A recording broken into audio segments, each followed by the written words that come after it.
परमात्मा श्री राधा कृष्ण के चरणारविंदों में शतकोटि नमन बंदन करते हुए सभी मित्रों को, जिज्ञासुओं को, धर्म प्रेमियों को, ज्योतिष विज्ञान प्रेमियों को हर हर महादेव, बम बम बोले, नमः शिवाय। मित्रों, सन 2021 आने वाला है। सन 2021 सभी के लिए सुखदायी हो, कल्याणकारी रहे। ज्योतिषीय आधार पर, ज्योतिष शास्त्र के द्वारा जो मिथुन राशि के जो जातक होते हैं वो देखने में सुंदर होते हैं, मध्यम कद होता है, कभी कभी ऊंचा कद भी होता है, हाथ पैर लंबे और दुबले होते हैं। नेत्र इनके बहुत सुंदर होते हैं जिनका भी मिथुन राशि होता है। आकर्षक होते हैं, दृष्टि चंचल होती है, चेहरे से तीक्ष्णता और प्रसन्नता परिलक्षित होती रहती है।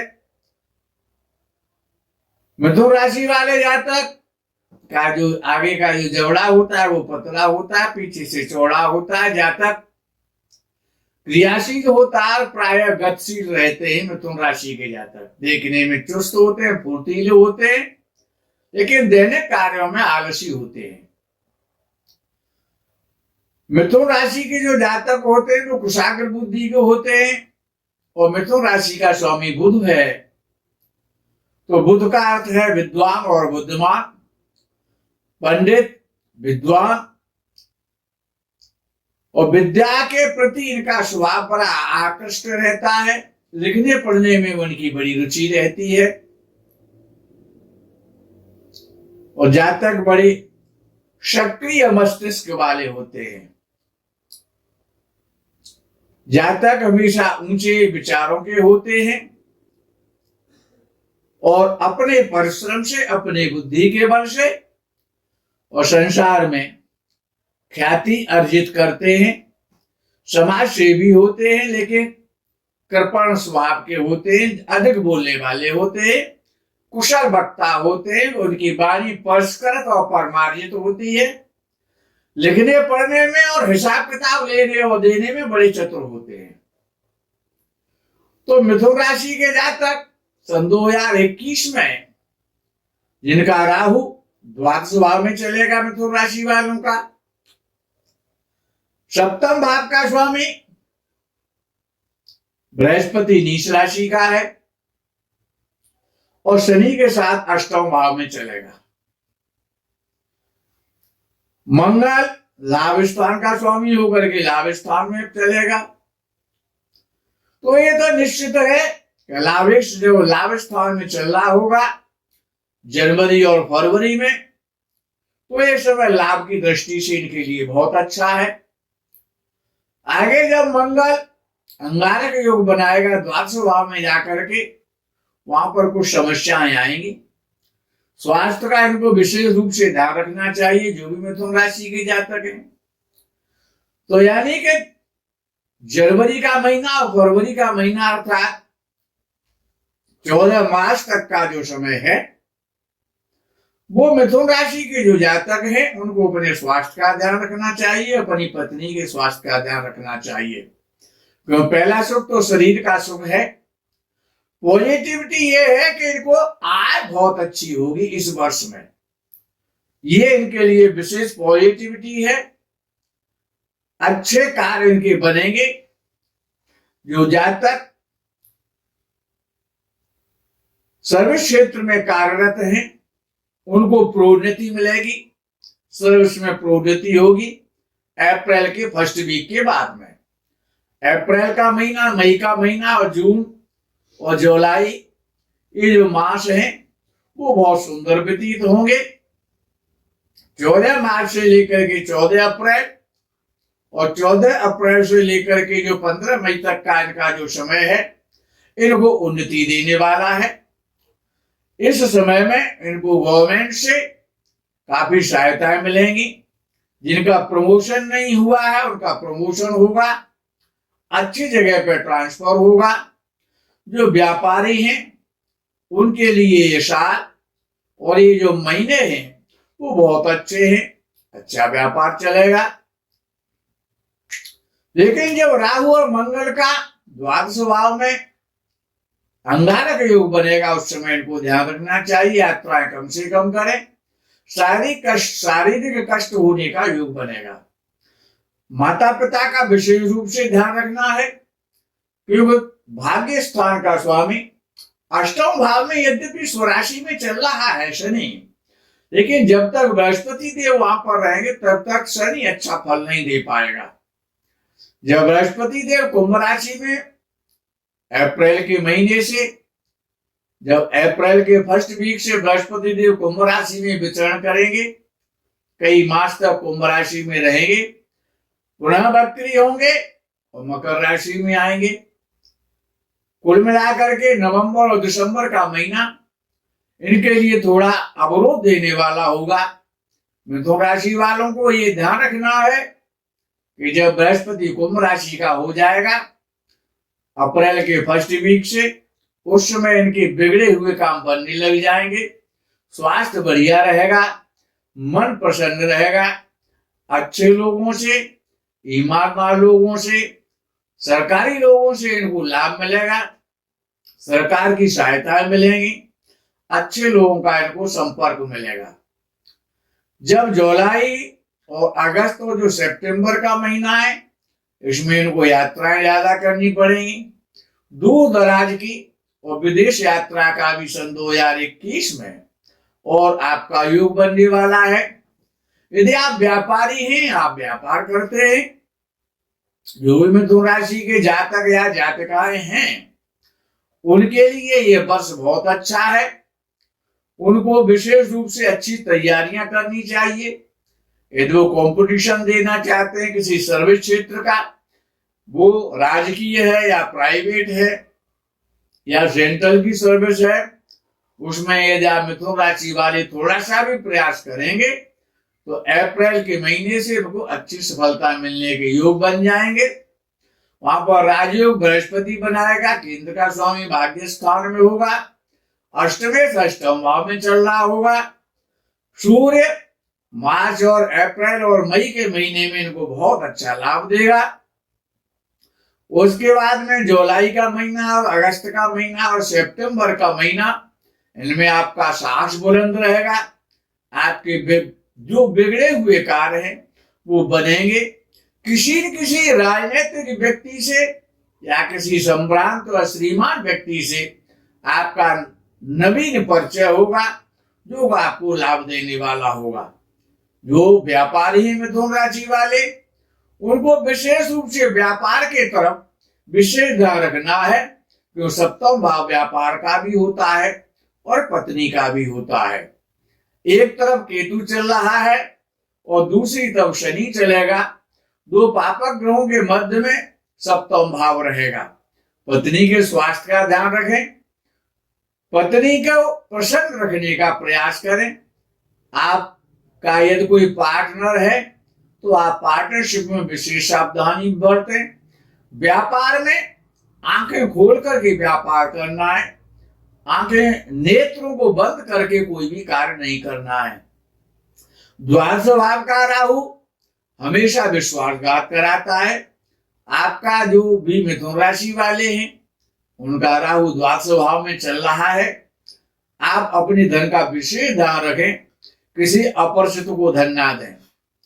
अब विषय आता है प्रेम का। प्रेम का मतलब ये नहीं होता है कि आपकी कोई लवर होगी तभी आपको प्रेमी माना जाएगा।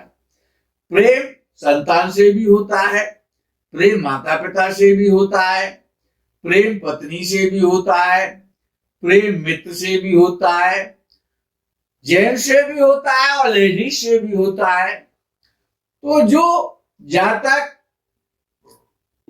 प्रेम का विशेष ध्यान रखें, मैंने आपसे कहा है अपने माता पिता के प्रति विनम्रता प्रस्तुत करते रहें, क्योंकि अष्टम भाव का शनि वृद्धों का सम्मान यदि आप करेंगे तो आपको वो प्रॉपर्टी का लाभ कराएगा, सडन गेन कराएगा। तो इसलिए आपको विनम्रता प्रस्तुत करनी है। और जो प्यार करने योग्य हैं, आपकी संतान है, आपसे छोटे भाई बहन हैं, आपके मित्र हैं, उनसे अच्छा और प्रेम का संबंध स्थापित करें और थोड़े सहनशील और गंभीर बने। समय की स्थिति को देखना है। वर्ष आपके लिए बहुत अच्छा है, जिसमें जनवरी मास में कुछ विशेष तारीखें हैं, कुछ फरवरी मास की हैं। प्रत्येक मास की कुछ विशेष जो दिनांक हैं उनको आपको विशेष याद रखना है। जनवरी मास में 3 और 4 जनवरी, 17 और 18 जनवरी, 25 और 26 जनवरी में आपको यात्राएं कम से कम करनी है और व्यापार में विशेष रूप से आपको सजगता बरतनी चाहिए। फरवरी के महीने में 7 और 8 फरवरी, 14 और 15 फरवरी, 27 और 28 फरवरी में आपको यात्राओं को अवॉइड करना चाहिए, यात्राएं कम से कम करनी चाहिए और अपने माता पिता का और अपनी संतान का विशेष रूप से ध्यान रखना है। उनके स्वास्थ्य का ध्यान रखना है, उनकी शिक्षा का ध्यान रखना है। मार्च के महीने में 8 और 9 मार्च, 19 और 20 मार्च, 24 और 25 मार्च में आपको किसी को पैसे का लेन देन नहीं करना है। नए व्यक्तियों से संपर्क सोच समझ के बनाएं और यात्रा को अवॉइड करें। वाहन बड़े संभाल के और आराम से चलाएं, अन्यथा आपको शारीरिक कष्ट होने का योग बन जाएगा। अप्रैल के महीने में 5 और 6 अप्रैल, 13 और 14 अप्रैल और 27 और 28 अप्रैल में आपको दूर दराज की जो लंबी यात्राएं, जो नए कार्य आप प्रारंभ करना चाहते हैं, इन तारीखों में उनका उद्घाटन ना करें, उनका प्रारंभ और श्री गणेश ना करें। मई के महीने में आपके लिए मई का महीना बहुत सुंदर है, बहुत उन्नति आपको मिलने वाली है, लेकिन इसमें कुछ जो विशेष तारीखें आपको जो बताई जा रही हैं उनका भी आपको ध्यान रखना पड़ेगा। मई के महीने में वहां पर 5 और 6 मई, 14 और 15 मई और 22 और 23 मई में आपको धन के प्रति विशेष सावधानी बरतनी है। अगर आप कहीं धन ट्रांसफर कर रहे हैं, कहीं पेटीएम कर रहे हैं या कोई कैश का लेन देन कर रहे हैं, उसमें आपको विशेष ध्यान रखना चाहिए। जून के महीने में 7 और 8 जून, 18 और 19 जून, 23 और 24 जून में आप नया कार्य ना करें, नया लेन देन प्रारंभ ना करें, कोई नई प्रॉपर्टी का एग्रीमेंट वगैरह ना कराएं। जुलाई के महीने में 6 और 7 जुलाई, 19 और 20 जुलाई, 29 और 30 जुलाई में आपको यात्रा कम से कम करनी चाहिए। अपना जो आपका व्यापार है उसमें सजगता बरतें, अन्यथा 12वां राहु इन डेटों में विशेष सक्रिय हो जाएगा और आपका पैसा फंस सकता है। तो पैसे का लेन देन बड़ी सावधानी से करें। अगस्त के महीने में 4 और 5 अगस्त, 14 और 15 अगस्त, 23 और 24 अगस्त में आपको विशेष सावधानी बरतनी है कि आपको प्रायः कम से कम लोगों से मिलना है। नया कार्य, नई मीटिंग, नई योजना आपको सोच समझ के बनानी चाहिए। ये तारीखें आपके लिए अच्छी नहीं है। सितंबर के महीने में आपको विशेष रूप से ध्यान रखना है कि 5 और 6 सितंबर, 12 और 13 सितंबर, 23 और 24 सितंबर में आप यात्राओं को अवॉइड करें। यदि आप कोई कंपटीशन दे रहे हैं कि सर्विस विशेष की तैयारी कर रहे हैं, उसमें आपको इन तारीखों में लाभ मिलेगा। लेकिन यदि आप कोई यात्रा कर रहे हैं या कोई पैसे का लेन देन आप कर रहे हैं तो इन तारीखों में आपको नहीं करना चाहिए।